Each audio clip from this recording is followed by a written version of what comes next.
बऱ्याचशा ठिकाणी रस्त्याच्या मधोमध होल्डिंग जे आहेत, क्लासेस वगैरे लावले, त्याच्यावर काही आपण कारवाई वगैरे करणार आहात का?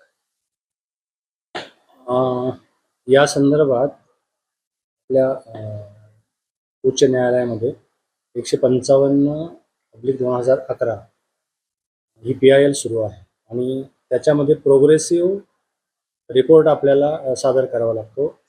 म्हणजे महाराष्ट्रातल्या सर्वच स्थानिक स्वराज्य संस्थांना ज्यांच्याकडे जाहिराती संदर्भात आणि होर्डिंग संदर्भात अधिकार दिलेले आहेत. आपल्याकडे साधारणपणे 217 होर्डिंगची संख्या आहे की जे आपल्याकडे टॅक्स भरतात.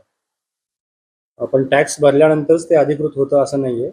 त्याच्यासाठीच्या ज्या 4-5 डॉक्युमेंटची आवश्यकता आहे, जागेची मालकी आहे, त्याचं स्ट्रक्चरल स्टॅबिलिटी सर्टिफिकेट आहे आणि ते ज्या ठिकाणी लावतात त्यामुळे वाहतुकीला धोका निर्माण होत नाही असं वाहतूक पोलिसांचं प्रमाणपत्र लागतं आणि त्याची साईज काय आहे ती मेन्शन करून प्रत्येक होर्डिंगसाठी एक स्वतंत्र ॲप्लिकेशन जाहिरातीचा जो मालक आहे त्यांनी, ॲडव्हर्टायझिंग एजन्सी आहे त्यांनी आपल्याकडे केलं पाहिजे. तर या स्वरूपात आपण गेल्या 2 वर्षापासून कारवाई करतो. आत्तापर्यंत आपल्याकडे 114 लोकांनी पूर्णपणे प्रोसिजर पूर्ण करून ते अधिकृतमध्येच 217 आपण अधिकृतच आहे असं समजतो, म्हणून त्यांची स्टॅबिलिटी आणि जी कागदपत्राची पूर्तता आहे ती फक्त 114 लोकांची झालेली आहे. मग एकदमच काटेकोरपणे म्हणायचं तर उर्वरित जे आहेत 100 साधारणपणे ते अनधिकृतच आहेत आज.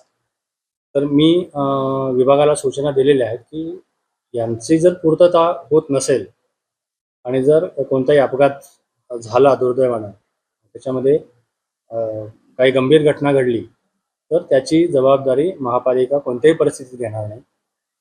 त्यामुळं आम्ही याद्वारे पण आम्ही आवाहन करतोय आणि आमच्यामार्फत तशा नोटिसाही गेलेल्या आहेत 10 दिवसापूर्वी की त्यांनी ही पूर्तता 8 दिवसाच्या आत करून घ्यायची आहे. नाही केली तर उर्वरित जी 100 होर्डिंग आहेत की ज्यांना स्ट्रक्चरल स्टॅबिलिटी सर्टिफिकेट अजून मिळालेलं नाही ती महापालिकेमार्फत काढून घेण्यात येते.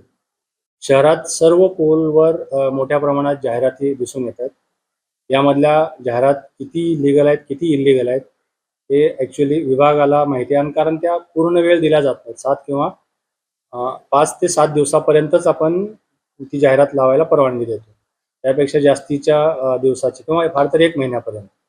त्यापेक्षा जास्त वेळ कोणताही एक प्रकारची ॲडव्हर्टाईज आपण एकाच पोलवर, सिंगल पोलवर करता येत नाही आणि तसे आपण त्यांना सूचनाही दिलेल्या आहेत.